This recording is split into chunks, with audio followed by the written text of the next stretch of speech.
Meu namorado escolhia a irmã em vez de mim só porque ela era pobre. Até eu descobrir que ela estava mentindo sobre tudo. O mau tempo adora estragar os grandes momentos da minha vida. No dia em que conheci meu namorado, o céu ameaçava inundar a cidade inteira e o vento empurrava as pessoas para os lados toda vez que saíam do carro. Alguém achou que seria uma boa ideia manter aquele evento beneficente em um salão alugado na periferia.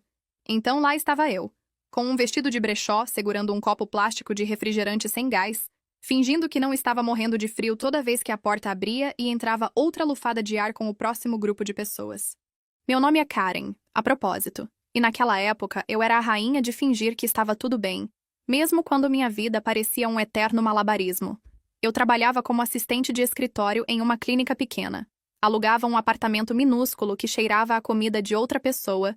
Não importava o que eu fizesse. E eu definitivamente não era o tipo de pessoa que achava que o amor verdadeiro apareceria em uma mesa dobrável coberta com uma toalha amassada e bolinhos mal arrumados. Mas lá estava ele, empilhando cadeiras com um crachá de voluntário, pendurado torto no peito, rindo de algo que uma das crianças disse enquanto tentava não derrubar uma fileira inteira de cadeiras de uma vez.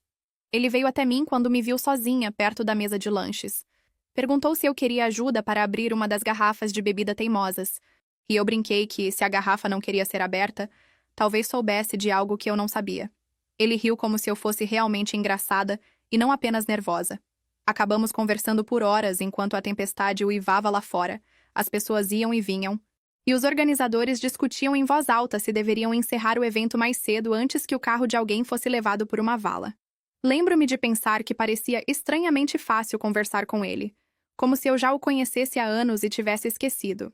Ele me contou que trabalhava em turnos longos em um depósito, às vezes à noite, às vezes de manhã cedo, o que fosse necessário, porque tinha uma hipoteca e queria quitá-la o mais rápido possível. Ele disse que aquela casa era sua maior conquista, a coisa de que mais se orgulhava. E disse isso do jeito que algumas pessoas falam sobre finalmente conseguir um diploma ou abrir um negócio. Havia um brilho nos olhos dele quando falava da casa, como se não fosse apenas drywall e tinta, mas a prova de que ele tinha se tirado de algum lugar sombrio.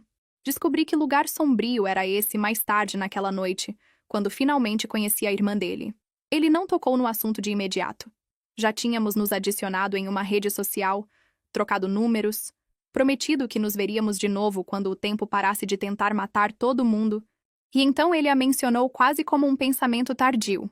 Ele disse que não morava sozinho, que a irmã morava com ele, que ela tinha passado por muita coisa e que a situação era complicada.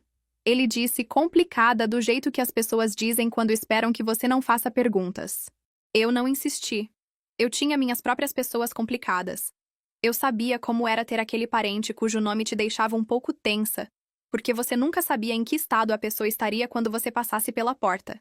Eu apenas balancei a cabeça e disse que entendia. E eu falava sério. Eu genuinamente achei que poderia lidar com isso.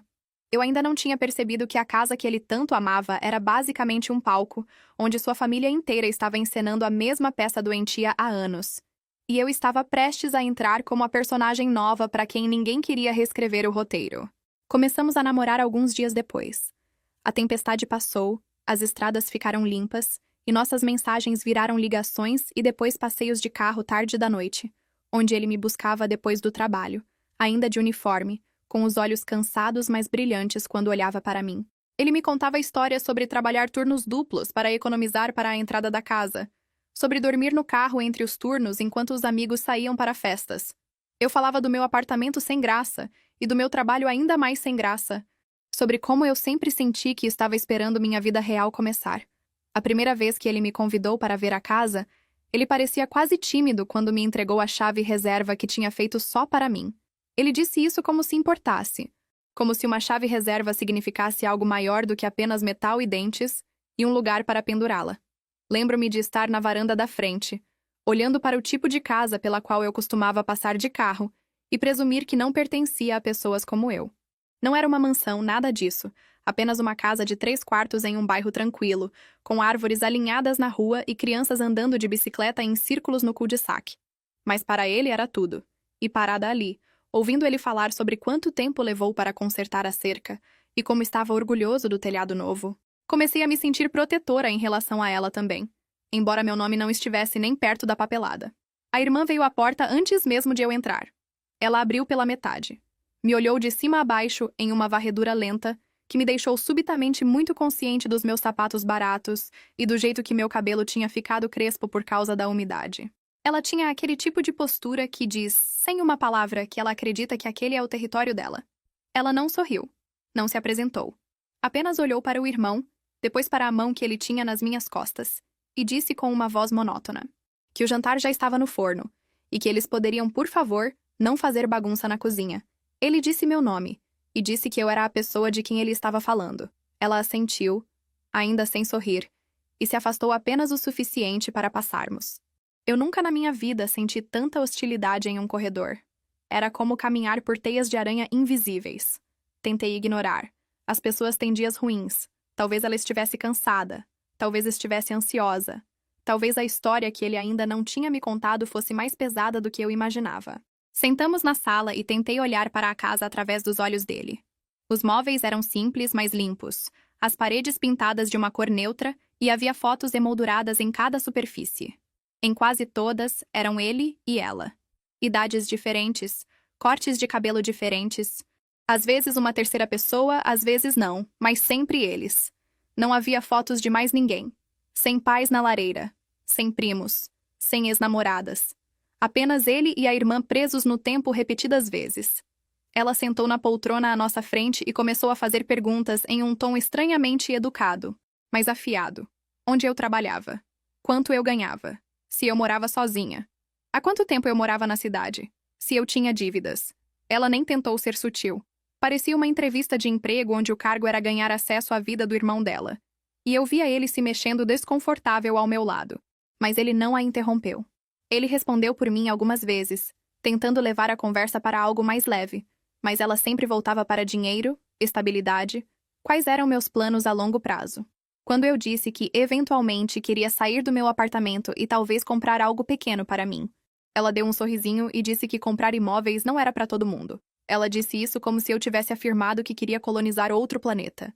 Eu ri para descontrair porque não queria começar uma briga em uma sala onde eu tinha acabado de colocar os pés. Eu ainda não sabia que a sala, as perguntas, as fotos, tudo aquilo, fazia parte de uma estrutura que ela tinha construído para mantê-lo orbitando ao redor dela para sempre. Mais tarde, naquela noite, quando ele me levou para casa, ele se desculpou por ela. Disse que ela tinha passado por muita coisa, que o marido a tinha deixado do nada, que o divórcio tinha sido brutal e que, depois que tudo explodiu, ela tentou tirar a própria vida. Ele disse que ela se mudou para a casa dele há 5 anos depois disso e nunca mais saiu. Ele disse que tinha prometido aos pais que a manteria segura. Disse que sabia que ela podia ser intensa, mas que era frágil e que precisava que eu fosse paciente. Lembro-me de ficar olhando pela janela do carro, vendo as luzes da rua passarem rápido, e sentindo um nó se formando no estômago. Por um lado, eu entendia. O trauma não é organizado. As pessoas não se curam com hora marcada. Por outro lado, 5 anos. 5 anos morando na casa dele sem pagar nada, controlando o espaço. 5 anos em que cada foto era apenas dos dois. 5 anos sendo a frágil, em torno da qual todos andavam na ponta dos pés. Eu disse que poderia tentar. Disse que gostava dele o suficiente para pelo menos tentar. Eu disse a mim mesma que poderia ser a pessoa madura, a namorada compreensiva que não tinha ciúmes de uma irmã que claramente tinha passado pelo inferno. Eu ainda não tinha percebido que tentar ser a pessoa madura em uma casa onde todos os outros se recusam a crescer significa apenas que você se torna o alvo mais fácil de atingir. Os meses que se seguiram foram essa mistura estranha de doçura e tensão. Quando estávamos só eu e ele, tudo parecia fácil. Cozinhávamos, assistíamos a programas bobos, passeávamos tarde da noite para tomar sorvete, falávamos sobre tudo e nada. Mas sempre que ela estava em casa, a casa inteira mudava. Ela se apossava da sala todas as noites, esparramada no sofá com um cobertor e o volume da televisão alto o suficiente para que você não pudesse ignorar. Se tentássemos sentar lá, ela suspirava dramaticamente, ou pausava o que estava assistindo e esperava até sairmos, ou começava alguma conversa sobre o dia dela que era claramente para abafar o que estávamos falando. Tentei a princípio conversar com ela. Sugeri cozinharmos juntas. Perguntei do trabalho dela. Perguntei como ela estava se sentindo agora em comparação a quando tudo desmoronou. Às vezes ela interagia por alguns minutos, mas sempre acabava em algum comentário sarcástico. Ela dizia que eu tinha sorte de ainda acreditar que relacionamentos podiam dar certo. Perguntava se eu estava pronta para sustentar o irmão dela quando ele ficasse exausto de tanto trabalhar. Fazia piada sobre como as pessoas sempre mostram sua melhor versão no início e depois começam a apodrecer por dentro assim que se sentem seguras. Comecei a desabafar com a vizinha sem nem querer. Ela morava ao lado em uma casinha com flores na varanda e um sino de vento que nunca parava de tocar. Ela se apresentou em uma tarde quando eu estava saindo e ela chegava com sacolas de compras, e acabou virando rotina a gente acenar. Trocar algumas palavras até que um dia eu simplesmente desabafei. Contei da sala de estar, das perguntas, da irmã que me tratava como uma ameaça a ser neutralizada em vez de uma pessoa. A vizinha suspirou daquele jeito profundo e sábio que as mulheres mais velhas suspiram, e me disse gentilmente que a situação já estava tensa muito antes de eu aparecer. Disse que observava a irmã andando por ali como se fosse a dona do lugar há anos, enquanto o irmão se matava de trabalhar tentando fazer todo mundo feliz. Eu não gostei de ouvir aquilo. Não gostei de sentir que estava entrando em uma bagunça que existia antes de mim e que poderia existir muito depois. Mas eu também gostava dele. Gostava de como ele olhava para mim como se realmente me visse. Gostava de como ele lembrava de detalhes minúsculos do meu dia que eu já tinha esquecido. Gostava de como, quando estávamos só nós dois, eu não sentia que estava fazendo um teste para um papel. Então eu fiquei. Tentei fazer dar certo. A primeira vez que dormi lá, de verdade, tipo com escova de dentes no banheiro e pijama dobrado na cômoda dele, a irmã me vigiou como um gavião. Ela nem fingiu ser discreta. Toda vez que eu cruzava o corredor, ela olhava. Toda vez que eu ia na cozinha, ela aparecia 5 segundos depois, agindo como se precisasse de um copo de água ou um lanche ou limpar um balcão que já estava limpo. Ela esperou ele ir tomar banho antes de dormir para me encurralar no corredor. Encostou na parede como se fosse seu trono e eu estivesse invadindo seu reino. Perguntou se eu já tinha pensado em como minha agenda se encaixaria na rotina deles. Eu pisquei porque honestamente não sabia o que ela queria dizer. Ela explicou devagar, como se eu não fosse muito esperta, que sempre assistia aos programas dela em um determinado horário, que gostava da cozinha de um certo jeito, que precisava do banheiro livre em certas horas da manhã por causa de seu estômago sensível. Perguntou o que eu planejava contribuir para a casa, financeiramente, na limpeza, emocionalmente, como se todas fossem categorias iguais. Eu disse que não sabia ainda, que não tínhamos falado sobre morar juntos, que eu estava apenas passando a noite. Ela deu aquele sorrisinho de novo e disse que mulheres não deixam escovas de dente em banheiros a menos que tenham um plano. Eu quis dizer que o irmão dela tinha me pedido, que ele era quem estava insistindo por mais tempo juntos, que eu estava apenas tentando acompanhar. Em vez disso, não disse nada, porque o chuveiro desligou e eu não queria que ele saísse direto para uma briga feia no segundo em que abrisse a porta. Mais tarde, quando estávamos no quarto dele com a porta fechada, ele parecia tão feliz de me ter ali que não toquei no assunto. Disse a mim mesma que falaria com ele em outra hora, uma hora melhor. Essa hora melhor continuou sendo adiada, porque algo sempre parecia estar pegando fogo naquela casa, mesmo quando não havia fumaça. Meses se passaram.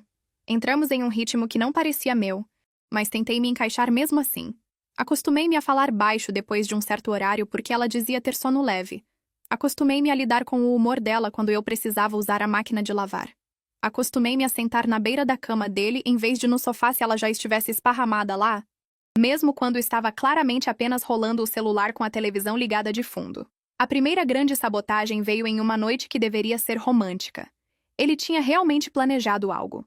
Pediu aos pais que levassem a irmã para jantar fora. Disse que queria um tempo sozinho na casa por uma vez. E passou o dia limpando e cozinhando e tentando ao máximo fazer o lugar parecer nosso, em vez de dele e dela. Cheguei com uma garrafa de suco de uva gaseificado barato e cheia de esperança. Havia velas. Música. Uma mesa posta para 2. Era o tipo de esforço que as pessoas dizem que os homens não fazem mais. Os pais dele mandaram uma mensagem dizendo que estavam a caminho para buscá-la. Ela apareceu no corredor toda arrumada, maquiada, cabelo perfeito, agindo como se fosse a atração principal. E por um minuto achei que talvez ela fosse ficar feliz por ele. Ela o abraçou, até acenou para mim no que poderia ser a versão dela de educação. E então, logo antes de chegar à porta, parou. Virou-se e disse que estava se sentindo mal. O estômago doía. A cabeça doía. Ela achava que não conseguiria sair, afinal. Olhou para ele com aqueles olhos enormes, como uma criança pedindo para não ser deixada para trás. Os pais chegaram, confusos, tentaram convencê-la, mas ela segurou o estômago e disse que sentia que ia desmaiar. Eles foram embora sem ela. A porta fechou. As velas na mesa de repente pareceram ridículas. Ela se jogou no sofá, pegou o cobertor e ligou algum programa barulhento. Olhei para ele. Ele olhou para mim. Disse que sentia muito, que falaria com ela amanhã. Eu disse que estava tudo bem, que entendia, mas meu peito parecia estar sendo apertado por um torno. Acabamos comendo no quarto com a porta fechada enquanto a televisão rugia na sala. Disse a mim mesma que era apenas uma noite ruim, que quando as pessoas são frágeis, às vezes entram em pânico no último minuto. Eu não queria ser a namorada que exigia que ele ignorasse o suposto mal-estar da irmã só para termos um jantar agradável. Então, engoli minha decepção e meu ressentimento junto com a massa cozida demais e tentei fingir que a música saindo da pequena caixa de som dele era suficiente para abafar o som da minha própria frustração. Não parou por aí. A segunda sabotagem doeu mais porque me custou algo que era meu, não apenas uma noite. Eu tinha uma grande apresentação no trabalho chegando, daquelas que decidem se as pessoas continuam te vendo como a garota que busca café e imprime coisas ou se começam a te ver como alguém que podem realmente promover algum dia. Eu tinha falado com ele sobre isso por semanas. Ele sabia a data. Sabia como eu estava nervosa. Prometeu que me levaria naquela manhã para que eu pudesse revisar minhas notas no banco do passageiro em vez de dirigir tensa no trânsito. Acordei cedo, vesti-me com cuidado, conferi meus slides pela milionésima vez e esperei na cozinha com a bolsa na porta. Ele deveria estar pronto 15 minutos antes de precisarmos sair. 10 minutos depois desse horário, o celular dele tocou. A irmã. A foto dela brilhou na tela como um alarme. Ele atendeu e o rosto dele mudou completamente. A voz baixou, urgente e reconfortante. Ficou dizendo coisas como: está tudo bem, respira, estou indo, aguenta aí. Quando desligou, me disse que ela estava no pronto-socorro. Tinha ligado do estacionamento dizendo que estava tendo um colapso, que não confiava em si mesma, que precisava dele lá imediatamente. Lembrei a ele, gentilmente primeiro. Depois nem tanto, que eu tinha aquela apresentação, que não poderia me atrasar.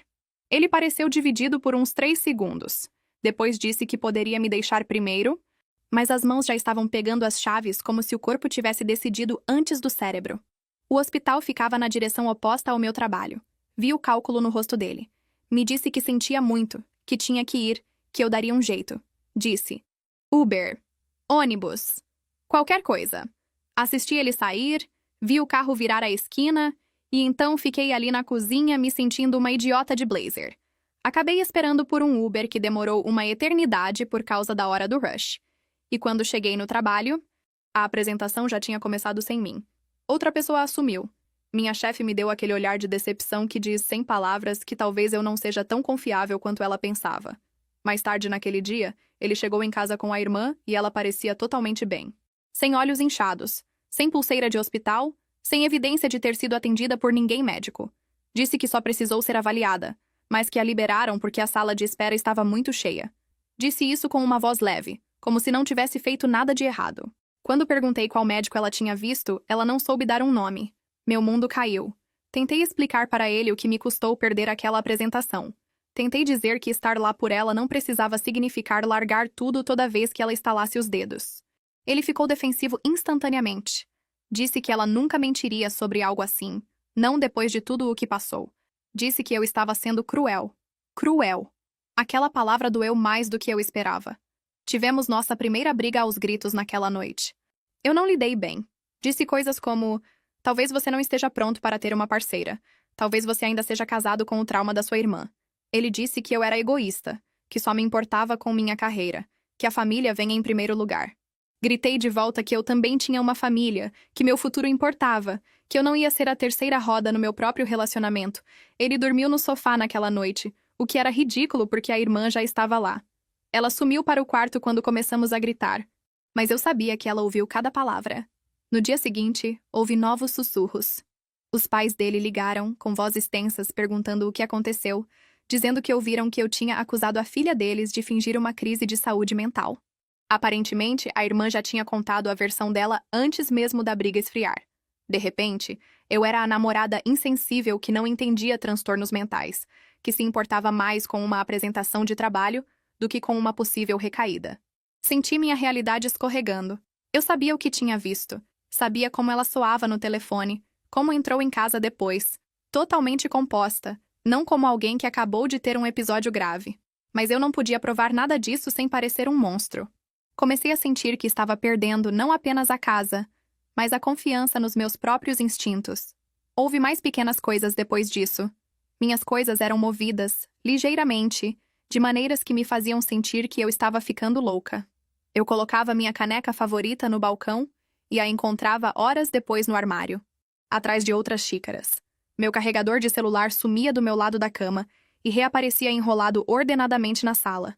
Roupas que eu tinha separado eram misturadas de volta na pilha de sujas se eu me afastasse por um momento. Comecei a anotar tudo. Parece paranoico, e honestamente, provavelmente era.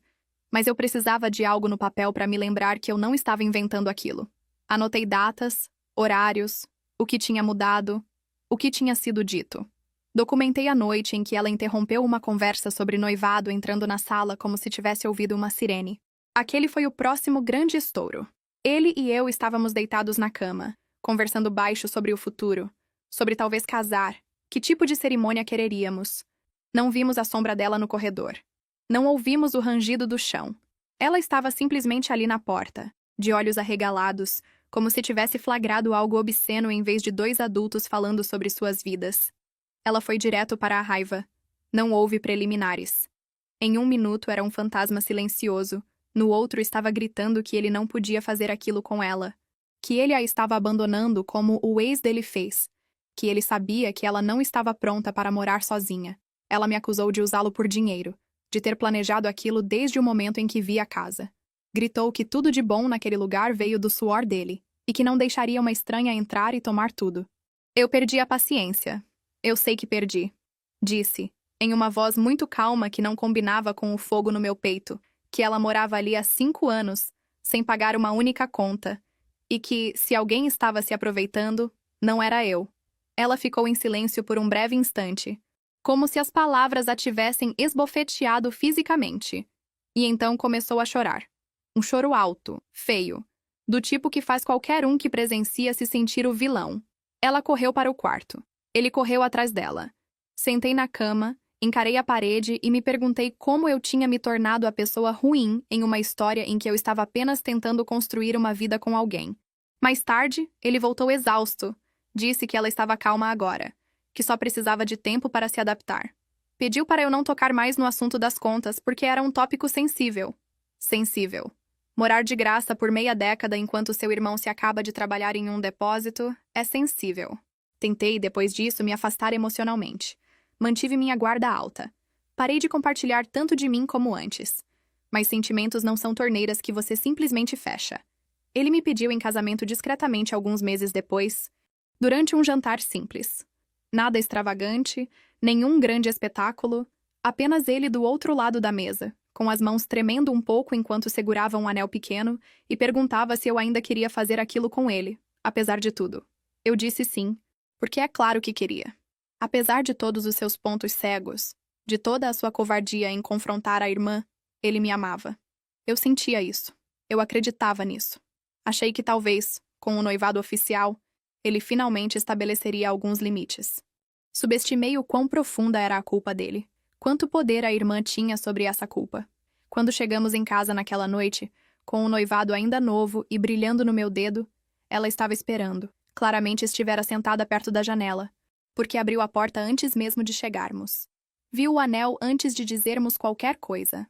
Por um segundo, o rosto dela ficou branco. Depois ela sorriu. Foi o sorriso mais perturbador que já vi. Ela nos parabenizou.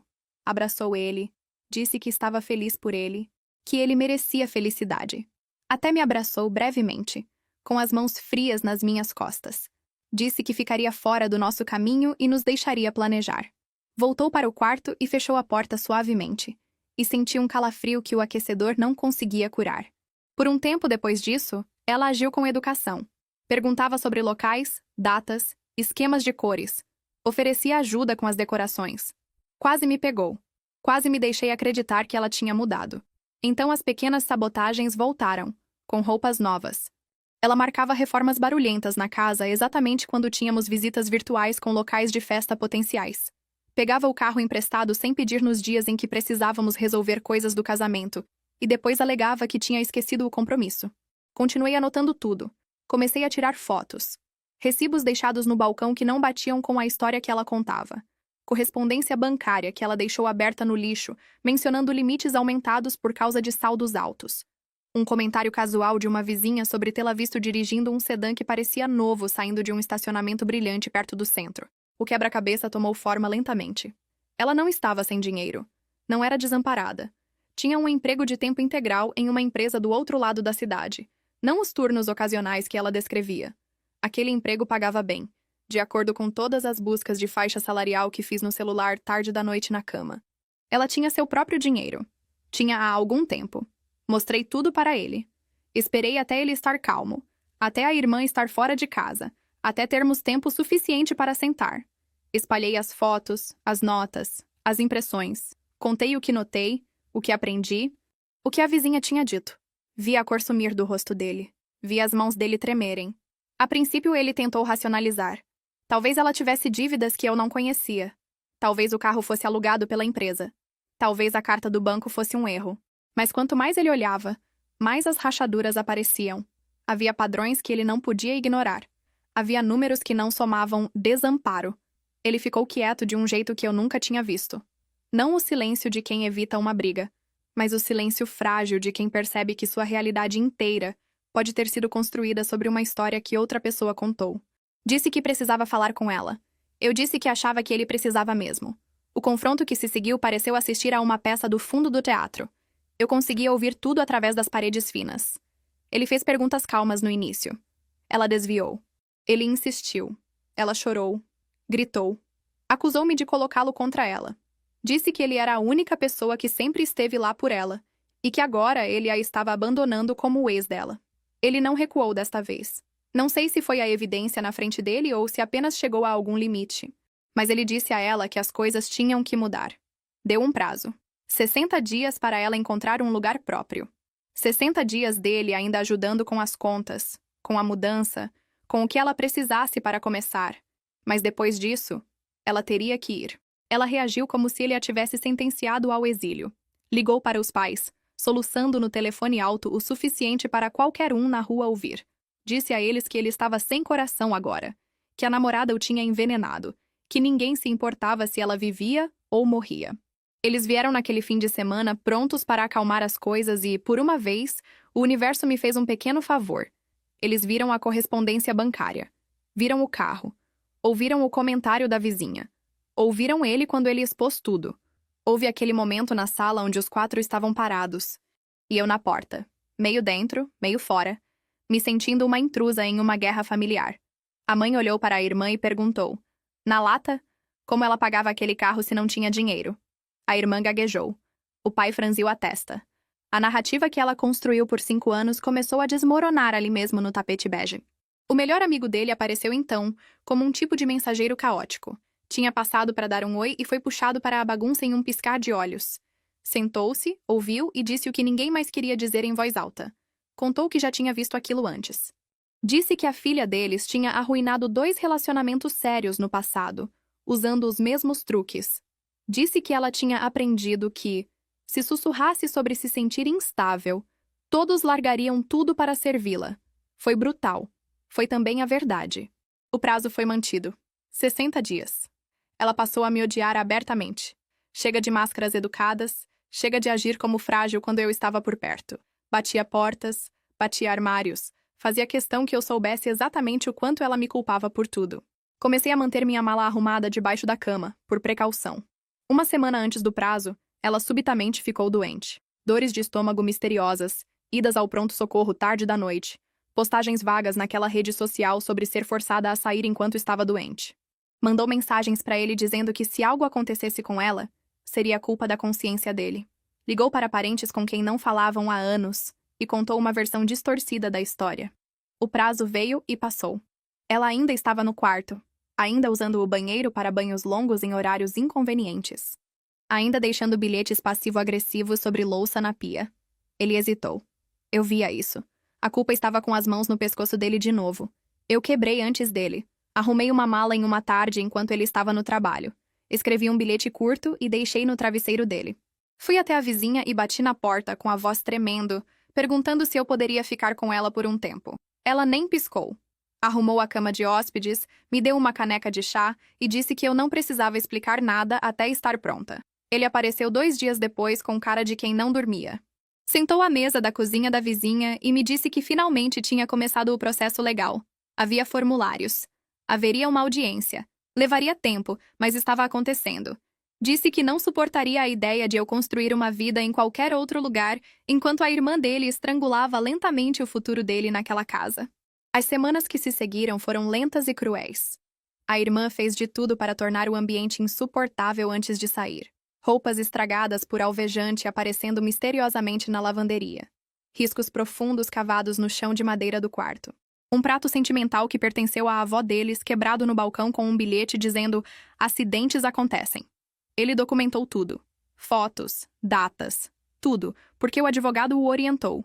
A irmã, que passou anos agindo como desamparada, agora mostrava os dentes. Trancou-se no quarto e alegou direitos de inquilina. Ele não podia simplesmente trocar as fechaduras porque ela estava lá há muito tempo. O sistema que deveria proteger pessoas vulneráveis agora tinha que ser usado contra alguém que fingia vulnerabilidade para ganho próprio. Os pais dele, finalmente bem acordados, o apoiaram. Ofereceram-se para ajudá-la com o depósito de um pequeno apartamento. Disseram que aquilo era o saudável, que ela precisava se virar sozinha. Ela cuspiu na gentileza deles e postou mais mensagens amargas online sobre ser traída por todos que amava. No dia em que o caminhão de mudança finalmente parou na porta, meses depois daquele primeiro prazo, o ar na casa parecia diferente. Pesado, carregado. Ela supervisionou os carregadores em um silêncio gélido, mal olhando para ninguém. Levou tudo o que pôde, inclusive alguns itens que tecnicamente eram dele, mas ele deixou passar. Ele só a queria fora dali. Quando o caminhão partiu e a casa ficou em silêncio, ele parou na sala e chorou. Não as lágrimas silenciosas de quem se arrepende de uma decisão, mas soluços profundos de quem percebeu o quanto da vida passou carregando alguém que nunca teve a intenção de caminhar por conta própria.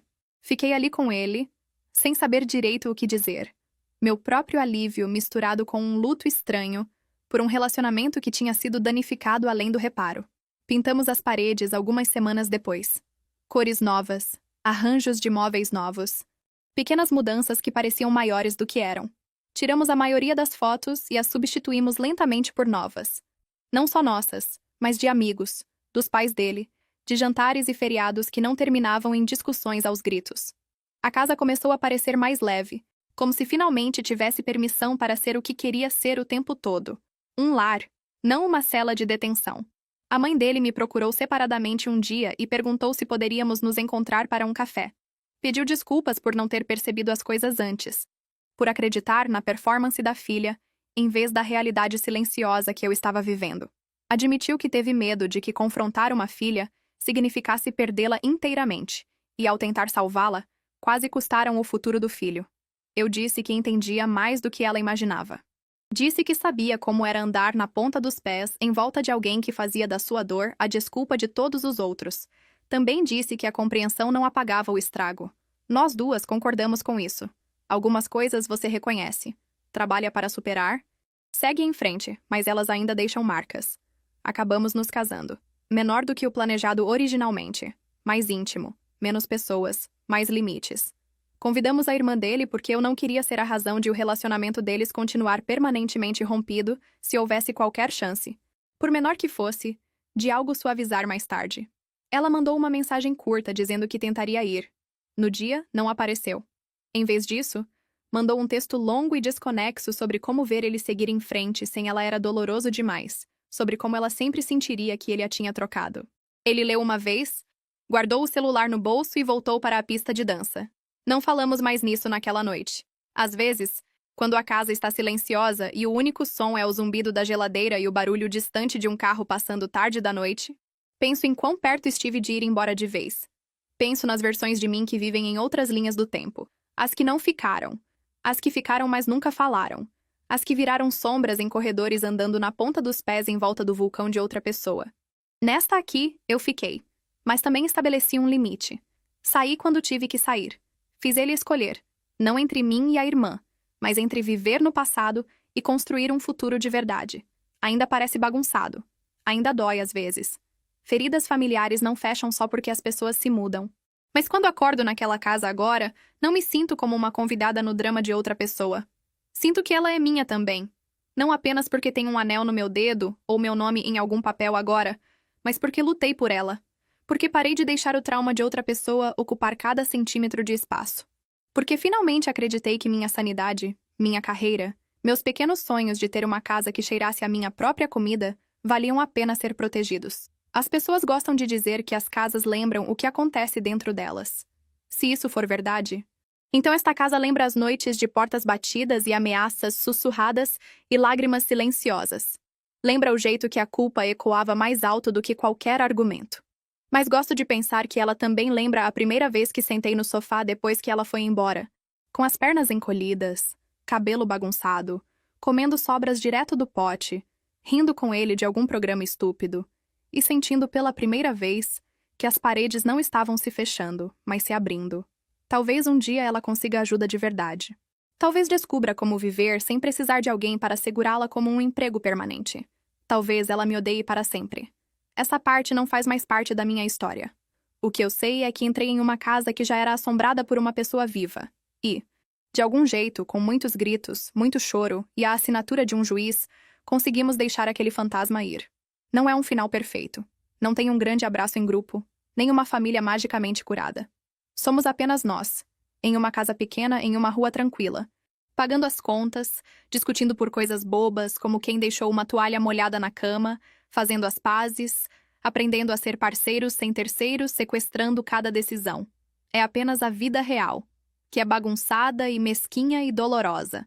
E nos dias bons, muito boa. E, honestamente, prefiro isso do que uma sala cheia de drama com uma terceira pessoa permanente no sofá, qualquer dia da semana. Se você está se perguntando se tudo ficou magicamente pacífico depois de tudo aquilo, a resposta é não. A vida real não é um filme. E não tem cena de créditos finais onde todo mundo subitamente aprende todas as palavras certas para dizer para sempre. Ainda tivemos muitas noites onde algo pequeno virou algo barulhento, e depois aquele silêncio horrível que parece mais pesado do que os gritos. Houve manhãs em que fui trabalhar com os olhos inchados e excesso de corretivo porque a discussão se arrastou até depois da meia-noite. E nenhum de nós queria ser o primeiro a ceder, mesmo quando não tínhamos ideia do motivo real da briga. Essas brigas nem sempre eram sobre a irmã dele. Pelo menos não diretamente. Às vezes eram sobre a louça, ou quem esqueceu de tirar o lixo, ou porque ele parecia distraído quando eu estava falando, ou porque eu me fechava em vez de dizer o que precisava. Mas por baixo de quase toda a briga, havia esse hematoma compartilhado de tudo o que aconteceu naquela casa antes. Eu dizia algo ríspido e imediatamente ouvia minha própria voz, e odiava o fato de soar um pouco como a irmã dele nos seus piores dias. Ele ficava defensivo e visivelmente estremecia, como se estivesse se preparando para outra chantagem emocional, mesmo quando eu estava apenas fazendo uma pergunta normal. Acabamos indo a um consultório de terapia uma noite por semana durante um tempo, conversando com uma mulher de aparência cansada e olhos gentis, que claramente já tinha ouvido todas as versões possíveis de drama familiar codependente pelo menos umas 100 vezes. Ela não fez mágica, apenas fez perguntas irritantes, como por que eu fiquei tanto tempo sem dizer o que eu realmente precisava, e por que ele achava que o trabalho dele era ser o paramédico emocional de cada pessoa da família dele. Ela nos fez realmente ouvir quando o outro falava, em vez de apenas ensaiar o que já acreditávamos. Uma coisa que ela disse me marcou mais do que tudo. Ela disse que quando você passa anos em modo de sobrevivência, começa a achar que a adrenalina constante e o caos são o normal. E uma vida calma parece errada, como a calmaria antes de uma tempestade. Disse que, claro, a casa parecia estranha depois que a irmã dele saiu. Estávamos os dois esperando pela próxima explosão. Tivemos que ensinar nossos corpos que paz não é a mesma coisa que perigo. Pequenas coisas ajudaram. Criar pequenas rotinas que fossem nossas, que não tivessem nada a ver com mais ninguém. Caminhar pelo quarteirão depois do jantar quando o tempo estava bom, deixando os celulares no balcão. Cozinhar juntos nos fins de semana, mesmo quando errávamos a receita e acabávamos comendo cereal. Rir de como éramos ruins em consertar uma prateleira torta e depois chamar alguém que realmente sabia o que estava fazendo, em vez de fingir que tínhamos tudo sob controle. Os pais dele passaram a vir mais vezes também, mas de um jeito diferente. Menos frenético, menos sobre apagar incêndios, mais sobre apenas dividir uma refeição e ir embora. A mãe dele às vezes parava no corredor e colocava a mão na parede como se estivesse lembrando dos velhos tempos. Depois balançava a cabeça e seguia em frente. Uma vez, enquanto estávamos limpando a bagunça depois que eles foram embora, Ela me disse em voz baixa que costumava pavor de visitar porque nunca sabia qual versão da filha encontraria, e agora finalmente podia ansiar pelas visitas novamente. Não vou fingir que sou uma santa em tudo isso. Ainda me pego anotando pontos mentalmente, contando quem cedeu mais naquela semana ou quem pediu desculpas primeiro na última vez. Ainda tenho momentos em que sinto aquele pico irracional de ciúme quando ele recebe uma mensagem de um número desconhecido. Mesmo que geralmente seja apenas um colega de trabalho pedindo para trocar de turno. Esse tipo de hipervigilância não desaparece só porque a ameaça original arrumou as coisas e se mudou para um apartamento de um quarto do outro lado da cidade. De vez em quando, alguém menciona a irmã dele. Um parente pergunta se ele falou com ela, se ela está melhor, se ela já pediu desculpas. Ele geralmente responde com algo vago, tipo que se falaram algumas vezes e ela parece estável. E depois muda de assunto. Eu mantenho meu rosto neutro. Não entro na conversa.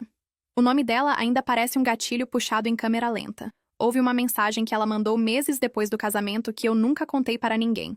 Apareceu tarde da noite, muito depois de ele ter caído no sono no sofá com a televisão ainda murmurando. Era longa, desconexa, e não era exatamente um pedido de desculpas. Ela disse que esperava que eu estivesse feliz. Disse que sabia que eu sempre a veria como a vilã da minha historinha. Disse que um dia eu talvez entendesse como é aterrorizante ver alguém seguir em frente sem você quando você construiu sua identidade inteira em torno de ser a razão para a pessoa ficar. Por um segundo, lendo aquilo, senti um aperto estranho no peito. Não simpatia exatamente, mas aquela consciência desconfortável de que mesmo as pessoas que mais nos ferem continuam sendo humanas, do seu próprio jeito. Depois pensei nas roupas arruinadas, no prato de herança quebrado, no jeito que ela olhava para mim como se eu fosse uma intrusa em uma vida que ela acreditava possuir, e o aperto se transformou em outra coisa. Não raiva, não mais, apenas um não, muito firme. Apaguei a mensagem. Não por mesquinharia, mas porque não queria aquilo morando no meu celular, esperando para me emboscar em um dia ruim. Se ela algum dia quiser realmente consertar as coisas, não será através de um parágrafo meio honesto enviado à meia-noite. Teria que ser pessoalmente, com responsabilidade real. E honestamente, não estou prendendo a respiração. Então não.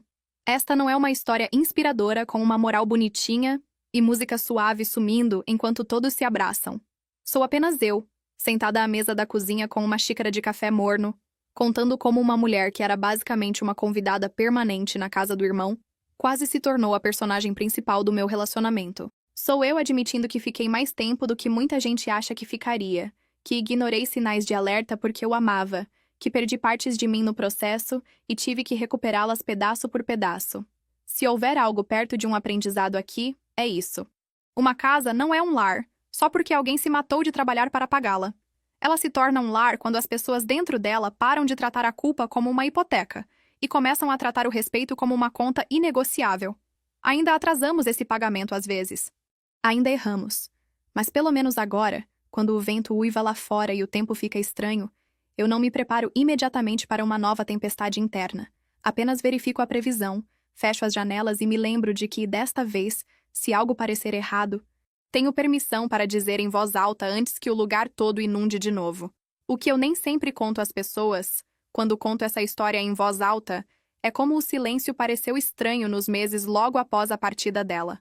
Todo mundo ama os grandes momentos, certo? O prazo final, o caminhão de mudança, as lágrimas na sala. Essa é a parte que parece coisa de novela. Mas a parte que realmente ficou comigo foram as noites de terça-feira, quando nada de grandioso estava acontecendo, e meu cérebro não conseguia entender se aquilo era finalmente algo bom ou se significava que tínhamos perdido algum desastre que deveríamos ter previsto. Houve tantas pequenas primeiras vezes pelas quais ninguém bate palmas. A primeira vez que fui na cozinha no meio da noite para pegar água e não fiquei tensa instintivamente, ouvindo se alguém se mexia no sofá. A primeira vez que lavei roupa sem conferir 3 vezes se tinha deixado algo na máquina que alguém pudesse estragar de propósito. A primeira vez que pendurei um quadrinho na parede do corredor e não imaginei imediatamente alguém tirando só para me lembrar de quem era a casa. Nessa época, minha situação no trabalho também mudou. Lembra daquela apresentação que perdi por causa da performance no pronto-socorro? Isso voltou de um jeito que eu não esperava. Minha gerente me chamou na sala dela uns 2 meses depois e eu tive aquele frio familiar no estômago. Aquele que te faz planejar o orçamento do seguro-desemprego antes mesmo de sentar. Ela fechou a porta, o que nunca é um bom sinal. E então perguntou, muito calmamente, o que tinha acontecido naquele dia. Eu tinha dado a ela a versão curta antes. Emergência familiar. Não consegui chegar a tempo. Sentia muito. Desta vez, ela queria a versão longa. Não sei o que deu em mim, mas decidi apenas contar a verdade. Não todos os detalhes sórdidos, obviamente, mas o suficiente. Contei que estive morando em uma casa onde a crise de outra pessoa controlava tudo. Disse que tinha prometido a mim mesma que nunca deixaria aquilo acontecer de novo. Disse que, se ela me desse outra chance, eu trataria aquilo como um divisor de águas. Ela ouviu sem interromper, o que honestamente quase me fez chorar mais do que se ela tivesse gritado. Então ela disse algo que me marcou. Disse, você não é a única pessoa aqui que está se desvencilhando do caos de outra pessoa. Sabia disso. Então ela me contou sobre uma colega que costumava dormir no carro no estacionamento para evitar ir para casa por causa de uma colega de quarto volátil. Disse que a vida acontece, mas padrões são escolhas, e que queria ver se eu estava realmente mudando os meus. Ela me colocou em um projeto menor primeiro. Nada chamativo, apenas uma chance de mostrar que eu podia aparecer de forma consistente novamente. Tratei aquilo como se fosse uma promoção para dirigir o prédio inteiro. Preparei-me mais do que o necessário. Fiz perguntas. Fiquei até mais tarde quando fazia sentido, e fui para casa no horário quando não fazia, porque me esgotar para provar que eu era digna parecia desconfortavelmente perto do que meu namorado vinha fazendo pela irmã há anos.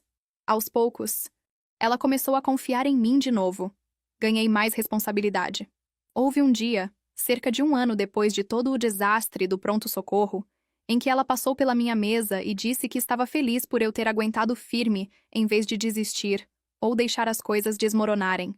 Foi algo tão pequeno, mas pareceu recuperar um pedaço de mim que ficou sentado naquela sala de espera com ele, enquanto ele segurava a mão da irmã em vez do meu futuro. Em casa, ainda estávamos descobrindo o que normal significava. A terapeuta nos fazia fazer exercícios irritantes onde tínhamos que dizer coisas como quando você faz X, eu me sinto Y, em vez de apenas dar patadas um no outro. Parecia falso e estranho no começo, como ler falas de um roteiro. Mas depois de um tempo, algo sobre desacelerar o suficiente para realmente dar nome ao sentimento, em vez de apenas arremessá-lo pelo quarto, nos impediu de transformar cada desacordo em um relançamento da mesma velha guerra. Houve uma briga em particular que poderia ter sido muito diferente antes. Ele chegou tarde em casa uma noite depois de um turno longo no depósito. E eu tinha pedido a ele no início daquela semana para ligar ou mandar uma mensagem rápida se achasse que ia chegar mais tarde do que o normal. Nada dramático. Apenas cortesia básica para que eu não ficasse sentada atualizando minhas mensagens e imaginando acidentes de carro. Ele esqueceu. Claro que esqueceu. Velhos hábitos morrem fazendo barulho. Ele entrou, exausto, e me encontrou sentada à mesa com meu notebook aberto e meu jantar frio. A velha eu teria ido direto na jugular. Você nunca ouve. Você nunca faz o que diz que vai fazer. Não posso confiar em você. Desta vez, respirei fundo por o que pareceu 1 hora e disse: quando você não liga, eu sinto que não importo. Sei que você está cansado e não faz por mal. Mas meu cérebro vai para os piores lugares. Ele me encarou por um segundo como se eu tivesse falado outra língua. Depois largou a bolsa, sentou-se e disse que sentia muito, não defensivamente. Não daquele jeito de sinto muito que você se sinta assim, mas do jeito que deixa você ver o arrependimento. Admitiu que passou tantos anos correndo para apagar os incêndios da irmã que sua configuração padrão ainda era reagir ao que grita mais alto, e necessidades silenciosas nem eram registradas a menos que alguém as sublinhasse 2 vezes. Ainda estamos trabalhando nisso. Ainda estou aprendendo a sublinhar minhas necessidades antes que elas virem silêncio ou comentários sarcásticos. Ele ainda está aprendendo que nem todo pedido é uma acusação. É trabalho, e não do tipo bonitinho. Outra coisa para a qual ninguém te prepara é o quão estranhos os feriados em família ficam depois de uma grande ruptura. Aquele primeiro grande feriado depois que ela se mudou, a mãe dele nos convidou, e por hábito, convidou ela também. Ninguém sabia se ela realmente apareceria. A sala parecia estar guardando lugar para um fantasma. As pessoas falavam sobre tudo e nada daquele jeito forçado, onde todos tentam manter a conversa em território seguro. Ela acabou entrando eventualmente bem quando todos tinham começado a relaxar um pouco. Estava diferente, o que me desconcertou mais do que eu esperava. Corte de cabelo novo, roupas novas que realmente serviam, maquiagem feita de um jeito que dizia que ela tinha passado tempo na frente do espelho se importando com o resultado. Por um segundo, se você não soubesse da história, Acharia que era apenas qualquer parente passando para deixar um prato de comida. Ela disse olá para todos, inclusive para mim. O olá que ela me deu foi fino e frágil, mas existiu. Deu uma planta em um vaso simples para a mãe e brincou sobre finalmente contribuir com algo que não vinha acompanhado de drama. As pessoas riram daquele jeito confuso onde ninguém tem certeza se tem permissão para rir. Ficamos em lados opostos da sala na maior parte da noite. Houve um pequeno momento na cozinha, porém, quando acabamos sozinhas por 1 minuto enquanto eu reabastecia uma tigela de algo. Ela pegou um copo no armário acima da minha cabeça e disse, sem olhar para mim, que tinha ouvido pela mãe que estávamos bem. Eu disse, também sem olhar diretamente para ela, que tinha ouvido que ela estava mantendo o emprego e pagando o próprio aluguel agora. Foi a troca mais civilizada que já tivemos. Sem pedidos de desculpas, sem revisitar o passado, sem grandes revelações. Apenas duas mulheres reconhecendo que a outra existia fora do pior que aconteceu entre nós. Foi quase mais difícil do que gritar teria sido. No caminho para casa, ele me perguntou o que eu achei. Contei a verdade, que estava feliz por ela parecer estável, que não a odiava, que também não confiava nela nem um pouco, e que não estava interessada em fingir que éramos todos uma grande família curada. Ele assentiu com os olhos na estrada e disse que não sabia se algum dia voltaria a confiar plenamente nos próprios instintos perto dela também, o que talvez fosse a parte mais triste de tudo isso. Minha própria família reagiu a tudo do seu jeito especial. Minha mãe, rainha dos comentários não solicitados, me disse que eu fui corajosa por ficar em uma situação tão bagunçada, que é uma palavra que as pessoas usam quando não querem dizer o que realmente pensam. Meu pai, que geralmente fica fora de dramas a menos que envolvam esportes, me surpreendeu dizendo que estava feliz por eu não ter fugido ao primeiro sinal de problema, mas também feliz por finalmente ter saído quando passou dos limites.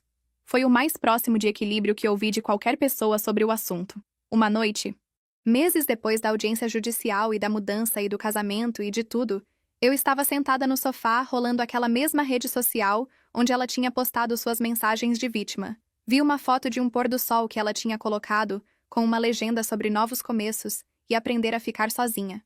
Os comentários estavam cheios de pessoas dizendo como ela era forte, como era inspiradora, como estavam orgulhosos dela.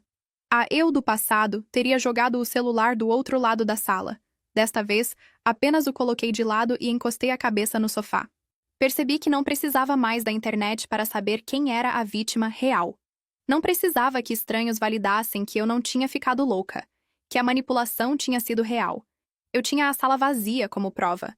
Tinha o controle total do termostato, da agenda da lavanderia e do volume da música como prova. Tinha o jeito que meus ombros ficavam um pouco mais baixos agora quando eu caminhava pelo meu próprio corredor. Às vezes ainda sinto traços dela. Não fisicamente, mas no jeito que meus pensamentos se contorcem. Se ele está no celular e não me responde imediatamente, uma vozinha ainda sussurra que outra pessoa deve estar puxando a atenção dele, que estou prestes a ser deixada de lado novamente. Se um amigo cancela planos de última hora e chama de dia de saúde mental, outra vozinha pergunta se estou sendo enganada. Viver sob uma longa manipulação emocional faz isso com você. Aguça sua suspeita de formas que nem sempre ajudam. Mas estou tentando não deixar isso me definir. Não quero me tornar alguém que vê cada lágrima como uma tática. Não quero ser a pessoa que ouve a palavra ansiedade e imediatamente a arquiva em desculpa. Então me policio. Falo sobre isso na terapia. Lembro-me de que a maioria das pessoas não é como ela. E nem ela era uma vilã de desenho animado. Apenas uma pessoa muito quebrada que aprendeu todas as lições erradas sobre como ter suas necessidades atendidas. A mudança mais surpreendente, se eu realmente parar para pensar, é o que essa bagunça toda me ensinou sobre o que eu aceitarei e o que não aceitarei viver novamente. Antes dele, antes daquela casa, eu costumava me desdobrar por qualquer um que tivesse uma história triste o suficiente. Família, amigos, colegas, quem quer que fosse. Se você chorasse o suficiente ou parecesse perdido o suficiente, eu rearranjaria minha vida para facilitar a sua. Eu chamava de empatia. Muito disso era medo de ser vista como egoísta. Agora, quando alguém tenta me entregar seu caos e chama de amor, eu paro. Pergunto-me se estou sendo solidária ou apenas me voluntariando para ser a nova socorrista emocional em uma situação que não comecei. Digo não com mais frequência. Ainda parece estranho na minha boca às vezes, mas também parece oxigênio. De vez em quando, em uma noite chuvosa, penso naquela primeira festa beneficente onde o conheci, no vento chacoalhando as portas e no jeito que a risada dele cortava o barulho nervoso de estranhos presos juntos no mau tempo. Se alguém tivesse tocado no meu ombro naquela noite e dito: "Ei, só pra você saber, se continuar conversando com esse cara, você vai assinar anos de culpa por tabela e uma sabotadora morando com você." Eu provavelmente teria recuado devagar e corrido para o meu carro. Mas eu também teria perdido tudo o que veio depois da tempestade. As conversas difíceis, a terapia, as rotinas minúsculas, chatas e lindas de uma parceria real. O jeito que sinto agora ao sentar naquele mesmo sofá, onde a irmã dele costumava se espalhar como um sinal de alerta, e saber que posso colocar meus pés para cima sem medo do impacto. Então não, nossa história não é simples e definitivamente não é bonita. Ela é toda arriscada e remendada, cheia de decisões ruins e percepções tardias, e um processo de despejo muito longo. Mas é minha. Essa talvez seja a maior diferença. Por muito tempo, fui apenas uma convidada em um programa que tinha começado antes de eu ser escalada. Agora, para o bem ou para o mal, sou uma das roteiristas. E se outra tempestade chegar um dia, se alguma nova crise bater na porta exigindo que joguemos fora nossos limites e nos incendiemos para manter outra pessoa aquecida, eu sei pelo menos o seguinte: não voltarei a viver em uma casa onde meu nome está apenas na correspondência, mas nunca nas decisões. Pegarei meu próprio casaco, verificarei as fechaduras e garantirei que sejamos nós a decidir quem entra e quanto tempo fica. O tempo lá fora pode fazer o que quiser. Aqui dentro, este é finalmente o nosso lar. Não um abrigo permanente para a cura inacabada de outra pessoa. Um dos últimos momentos em que o ciclo se fechou veio em um dia de semana comum, quando a vizinha bateu na nossa porta em vez do contrário. Ela precisava de ajuda para carregar uma caixa pesada, e enquanto lutávamos para subir os degraus dela juntas, ela riu e disse que ainda lembrava do dia em que apareci na varanda dela com uma mala e olhos que não paravam de olhar para trás, para a minha própria porta da frente. Ela disse: "Você percebe que não olha mais por cima do ombro desse jeito, né?" Eu não tinha percebido, até ela dizer. Voltei para minha casa depois disso, com a chave quente na mão, e pela primeira vez, caiu a ficha de que o perigo que eu estava sempre procurando não estava mais no prédio. Era apenas a memória muscular de uma vida mais segura tentando me alcançar.